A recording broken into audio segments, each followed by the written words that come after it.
ಅಧ್ಯಾಯ 28ರ ಆರಂಭ. ಭಗವತಿ ಉಮೆಯು ಕಾಲಿಕಾ ಅವತಾರದ ಕತೆ. ದೇವಿಯ ಕೃಪೆಯಿಂದ ಮಧುಕೈಟಭರ ವಧೆಯ ಪ್ರಸಂಗ.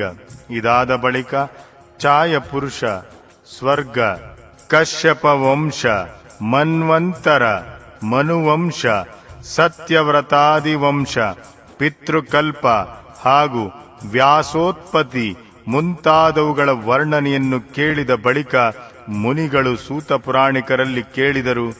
ಬ್ರಹ್ಮವೆತ್ತರಲ್ಲಿ ಶ್ರೇಷ್ಠರಾದ ಸೂತ ಪುರಾಣಿಕರೇ, ನಾವು ನಿಮ್ಮಿಂದ ಭಗವಾನ್ ಶಿವನ ಅನೇಕ ಇತಿಹಾಸಗಳಿಂದ ಕೂಡಿದ ರಮಣೀಯ ಕಥೆಯನ್ನು ಕೇಳಿದೆವು. ಅದು ಶಿವನ ನಾನಾವತಾರಗಳೊಂದಿಗೆ ಸಂಬಂಧವಿರಿಸಿ ಮನುಷ್ಯರಿಗೆ ಭೋಗ ಮೋಕ್ಷವನ್ನು ಕೊಡುವುದು. ಇನ್ನು ನಾವು ನಿಮ್ಮಿಂದ ಜಗಜ್ಜನನಿ ಭಗವತಿ ಉಮೆಯ ಮನೋಹರ ಚರಿತ್ರವನ್ನು ಕೇಳಲು ಬಯಸುವೆವು. ಪರಬ್ರಹ್ಮ ಪರಮಾತ್ಮ ಮಹೇಶ್ವರನ ಸನಾತನ ಆದ್ಯ ಶಕ್ತಿಯು ಉಮೆ ಎಂಬ ಹೆಸರಿನಿಂದ ವಿಖ್ಯಾತಳಾಗಿರುವಳು. ಅವಳೇ 3 ಲೋಕಗಳನ್ನು ಉತ್ಪನ್ನ ಮಾಡುವ ಪರಾಶಕ್ತಿಯಾಗಿರುವಳು.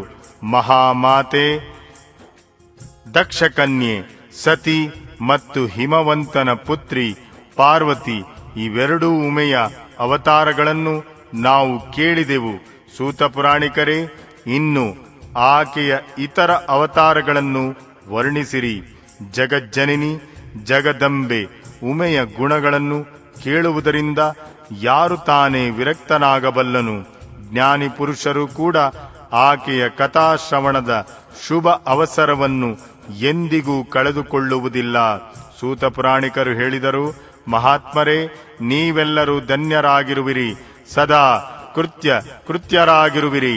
ಏಕೆಂದರೆ ಪರಾಂಬ ಉಮೆಯು ಮಹಾನ್ ಚರಿತ್ರದ ವಿಷಯದಲ್ಲಿ ಕೇಳುತ್ತಿರುವಿರಿ.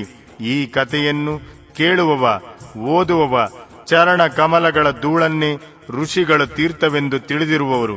ಯಾರ ಚಿತ್ತವು ಪರಮ ಸಂವಿತ ಸ್ವರೂಪ ಶ್ರೀ ಉಮಾದೇವಿಯ ಚಿಂತನೆಯಲ್ಲಿ ತೊಡಗಿರುವುದೋ ಆ ಪುರುಷರು ಧನ್ಯರು, ಕೃತ್ಯರು. ಅವರ ತಾಯಿ ಮತ್ತು ಕುಲವು ಧನ್ಯವಾಗಿದೆ.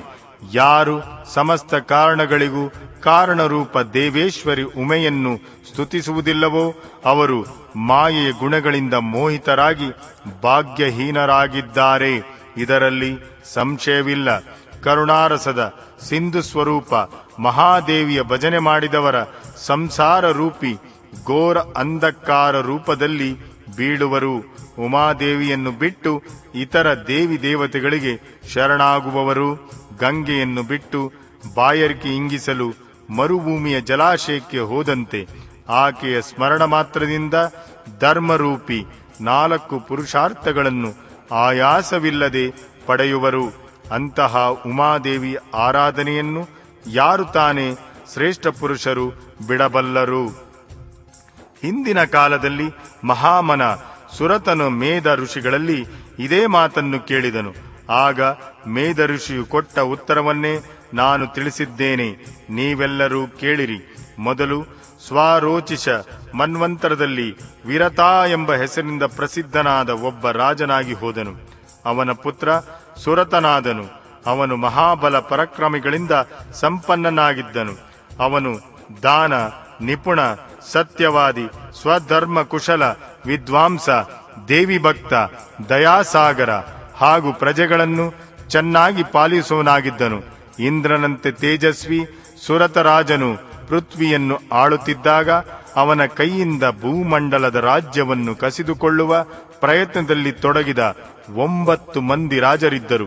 ಅವರು ಸುರತ ಭೂಪಾಲನ ರಾಜಧಾನಿ ಕೋಲಾಪುರಿಯನ್ನು 4 ಕಡೆಗಳಿಂದಲೂ ಮುತ್ತಿದರು.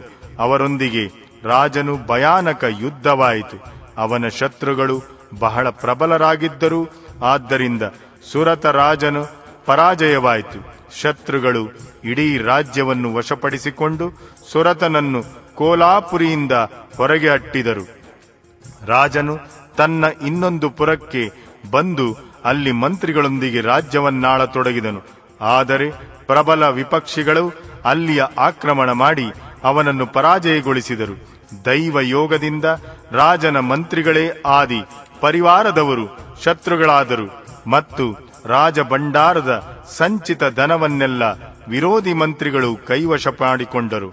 ಆಗ ಸುರತರಾಜನು ಬೇಟೆಯ ನೆಪದಿಂದ ಒಬ್ಬಂಟಿಗನಾಗಿ ಕುದುರೆಯನ್ನೇರಿ ನಗರದಿಂದ ಹೊರಬಿದ್ದು ಗಹನವಾದ ವನಕ್ಕೆ ಹೊರಟು ಹೋದನು. ಅಲ್ಲಿ ಅತ್ತ ಇತ್ತ ಅಲೆಯುತ್ತ ರಾಜನು ಓರ್ವ ಶ್ರೇಷ್ಠ ಮುನಿಗಳ ಆಶ್ರಮವನ್ನು ನೋಡಿದನು. ಅದು ಸುತ್ತಲೂ ಹೂದೋಟದಿಂದ ಬಹಳವಾಗಿ ಶೋಭಿಸುತ್ತಿತ್ತು. ಅಲ್ಲಿ ವೇದ ಮಂತ್ರಗಳ ಧ್ವನಿ ಪ್ರತಿಧ್ವನಿಸುತ್ತಿತ್ತು. ಎಲ್ಲ ಜೀವ ಜಂತುಗಳು ಶಾಂತಾಭಾವದಿಂದ ಇರುತ್ತಿದ್ದವು. ಮುನಿಯು ಶಿಷ್ಯ ಪ್ರತಿಶಿಷ್ಯರು ಆಶ್ರಮವನ್ನು ಸುತ್ತುವರಿದಿದ್ದರು. ಮಹಾಮತಿಗಳೇ, ವಿಪ್ರವರ್ಯ ಮೇಧಾಋಷಿಯ ಪ್ರಭಾವದಿಂದ ಆ ಆಶ್ರಮದಲ್ಲಿ ಮಹಾಬಲಿಷ್ಠ ಹುಲಿಯೇ ಮುಂತಾದವುಗಳು ಅಲ್ಪ ಶಕ್ತಿಯುಳ್ಳ ಗೋವು ಮೊದಲಾದ ಪಶುಗಳನ್ನು ಪೀಡಿಸುತ್ತಿರಲಿಲ್ಲ. ಅಲ್ಲಿಗೆ ಹೋದಾಗ ಮುನೀಶ್ವರ ಮೇಧಾರವರು ಮಧುರ ವಚನ ಆಸನ ಭೋಜನಗಳಿಂದ ಆ ಪರಮ ದಯಾಳು ವಿದ್ವಾನ್ ಸುರತರಾಜನ ಅದರ ಸತ್ಕಾರವನ್ನು ಮಾಡಿದನು. ಒಂದು ದಿನ ಸುರತರಾಜನು ಬಹಳ ಚಿಂತಿಸುತ್ತಾ ಮೋಹಕ್ಕೆ ವಶನಾಗಿ ಅನೇಕ ಪ್ರಾಕಾರದಿಂದ ಯೋಚಿಸುತ್ತಿದ್ದನು. ಅಷ್ಟರಲ್ಲಿ ಅಲ್ಲಿಗೆ ವೈಶ್ಯನೊಬ್ಬನು ಬಂದು ತಲುಪಿದನು. ರಾಜನು ಅವನಲ್ಲಿ ಕೇಳಿದನು, ಅಯ್ಯ, ನೀನು ಯಾರು? ಯಾತಕ್ಕಾಗಿ ಇಲ್ಲಿ ಬಂದಿರುವೆ? ನೋಡಿದರೆ ದುಃಖಿಯಂತೆ ಕಾಣುವೆ. ಕಾರಣವೇನು? ನನಗೆ ಹೇಳು. ರಾಜನ ಮುಖದಿಂದ ಇಂತಹ ಮಧುರ ವಚನವನ್ನು ಕೇಳಿ ವೈಶ್ಯಪ್ರವರ ಸಮಾಧಿಯ 2 ಕಣ್ಣುಗಳಿಂದ ನೀರನ್ನು ಹರಿಸುತ್ತಾ ಪ್ರೇಮ ಮತ್ತು ನಮ್ರತೆಯಿಂದ ಹೀಗೆ ಉತ್ತರವನ್ನು ಕೊಟ್ಟನು. ವೈಶ್ಯನು ಹೇಳಿದನು, ರಾಜನೇ, ನಾನು ವೈಶ್ಯನಾಗಿದ್ದೇನೆ. ನನ್ನ ಹೆಸರು ಸಮಾಧಿ ಎಂದು.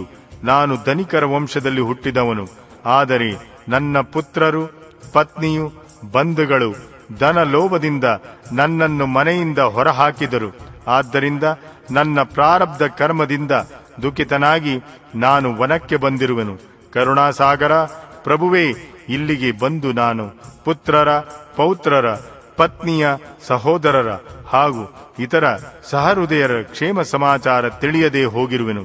ರಾಜನು ಹೇಳಿದನು, ಸಮಾಧಿಯೇ, ದುರಾಚಾರಿ ಹಾಗೂ ಧನಲೋಭಿಗಳಾದ ಪುತ್ರಾದಿಗಳು ನಿನಗೆ ಹೊರಹಾಗೆ ಹಾಕಿರುವರು. ಅವರು ಕುರಿತು ಮೂರ್ಖ ಚಿವರಂತೆ ನೀನು ಏಕೆ ಚಿಂತಿಸುತ್ತಿರುವೆ? ವೈಶ್ಯನು ಹೇಳಿದನು, ರಾಜನೇ, ನೀವು ಒಳ್ಳೆಯ ಮಾತನ್ನೇ ಹೇಳಿದ್ದೀರಿ. ನಿಮ್ಮ ವಾಣಿ ಸಾರಗರ್ಭಿತವಾಗಿದೆ. ಆದರೂ ಸ್ನೇಹ ಪಾಶದಿಂದ ಬಂಧಿತನಾದ ನನ್ನ ಮನಸ್ಸು ಅತ್ಯಂತ ಮೋಹಿತವಾಗಿದೆ. ಈ ಪ್ರಕಾರ ಮೋಹದಿಂದ ವ್ಯಾಕುಲನಾದ ವೈಶ್ಯ ಮತ್ತು ರಾಜ ಇಬ್ಬರು ಮೇಧಾಮುನಿಯ ಬಳಿಗೆ ಹೋದರು. ವೈಶ್ಯ ಸಹಿತ ರಾಜನು ಕೈ ಮುಗಿದುಕೊಂಡು ಮುನಿಗೆ ನಮಸ್ಕಾರ ಮಾಡಿ ಇಂತೆಂದನು, ಪೂಜ್ಯರೇ, ತಾವು ನಮ್ಮಿಬ್ಬರ ಮೋಹ ಪಾಶವನ್ನು ಕತ್ತರಿಸಿ ಬಿಡಿರಿ. ನನ್ನನ್ನು ರಾಜಲಕ್ಷ್ಮಿಯು ತೊರೆದಿರುವಳು. ನಾನು ಗಹನವನವನ್ನು ಆಶ್ರಯಿಸಿದೆ. ಆದರೂ ರಾಜ್ಯ ಹೊರಟು ಹೋದ ಕಾರಣ ನನಗೆ ಸಂತೋಷವಿಲ್ಲ. ಈ ವೈಶ್ಯನನ್ನು ಪತ್ನಿ ಪುತ್ರಾದಿ ಸಜ್ಜನರು ಮನೆಯಿಂದ ಹೊರಗೆ ಹಾಕಿದರು. ಆದರೂ ಅವರ ಕಡೆಯಿಂದ ಇವನ ಮಮತೆಯು ದೂರವಾಗಲಿಲ್ಲ. ಇದರ ಕಾರಣವೇನು? ಹೇಳಿರಿ. ತಿಳುವಳಿಕೆಯುಳ್ಳವರಾಗಿದ್ದರೂ ನಮ್ಮಿಬ್ಬರ ಮನಸ್ಸು ಮೋಹದಿಂದ ವ್ಯಾಕುಲವಾಗಿದೆಯಲ್ಲ. ಇದಾದರೂ ದೊಡ್ಡ ಮೂರ್ಖತೆಯಾಗಿದೆ. ಋಷಿಗಳು ಹೇಳಿದರು, ರಾಜನೇ, ಸನಾತನ ಶಕ್ತಿ ಸ್ವರೂಪ ಜಗದಂಬೆಯನ್ನು ಮಹಾಮಾಯೆ ಎಂದು ಹೇಳುತ್ತಾರೆ. ಅವಳೇ ಎಲ್ಲರ ಮನಸ್ಸನ್ನು ಸೆಳೆದು ಮೋಹದಲ್ಲಿ ಕೆಡುವಳು. ಪ್ರಭೋ, ಆಕೆಯ ಮಾಯೆಯಿಂದ ಮೋಹಿತರಾದ ಕಾರಣ ಬ್ರಹ್ಮಾದಿ ಸಮಸ್ತ ದೇವತೆಗಳು ಕೂಡ ಪರಮ ತತ್ವವನ್ನು ತಿಳಿಯಲಾರರು.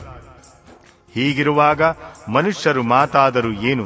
ಆ ಪರಮೇಶ್ವರಿಯೇ ರಜ, ಸತ್ವ, ತಮ ಈ 3 ಗುಣಗಳನ್ನು ಆಶ್ರಯಿಸಿ ಸಮಯಕ್ಕೆ ಸರಿಯಾಗಿ ವಿಶ್ವದ ಸೃಷ್ಟಿ ಸ್ಥಿತಿ ಸಂಹಾರ ಮಾಡುವಳು. ನೃಪಶ್ರೇಷ್ಠನೇ, ಯಾರ ಮೇಲೆ ಅವಳು ಇಚ್ಛಾನುಸಾರ ರೂಪಗಳನ್ನು ಧರಿಸುವ ವರದಾಯಿನಿ ಜಗದಂಬೆಯೂ ಪ್ರಸನ್ನಳಾಗುವಳು, ಅವರೇ ಮೋಹದಿಂದ ಪಾರಾಗುತ್ತಾರೆ. ರಾಜನು ಕೇಳಿದನು, ಮುನಿಯೇ, ಎಲ್ಲರನ್ನು ಮೋಹಿತಗೊಳಿಸುವ ಆ ಮಹಾಮಾಯೆ ದೇವಿ ಯಾರು? ಆಕೆಯ ಪ್ರಾದುರ್ಭಾವ ಹೇಗಾಯಿತು? ದಯವಿಟ್ಟು ಇದನ್ನು ನಮಗೆ ತಿಳಿಸಿರಿ. ಋಷಿಯು ಹೇಳಿದರು, ಇಡೀ ಜಗತ್ತು ಏಕರ್ಣವ ನೀರಿನಲ್ಲಿ ಮುಳುಗಿದ್ದಾಗ ಯೋಗೇಶ್ವರ ಭಗವಾನ್ ಕೇಶವನು ಶೇಷಶಯ್ಯದಲ್ಲಿ ಯೋಗ ನಿದ್ರೆಯನ್ನು ಆಶ್ರಯಿಸಿ ಮಲಗಿದನು. ಆ ದಿನಗಳಲ್ಲಿ ಭಗವಾನ್ ವಿಷ್ಣುವಿನ ಕಿವಿಗಳ ಮಲದಿಂದ 2 ಅಸುರರು ಉತ್ಪನ್ನರಾದರು. ಅವರು ಭೂತಳದಲ್ಲಿ ಮಧು, ಕೈಟಬರೆಂಬ ಹೆಸರಿನಿಂದ ವಿಖ್ಯಾತರಾದರು. ಆ ವಿಶಾಲಕಾಯ ಘೋರ ಅಸುರರಿಬ್ಬರು ಪ್ರಳಯ ಕಾಲದ ಸೂರ್ಯನಂತೆ ತೇಜಸ್ವಿಗಳಾಗಿದ್ದರು.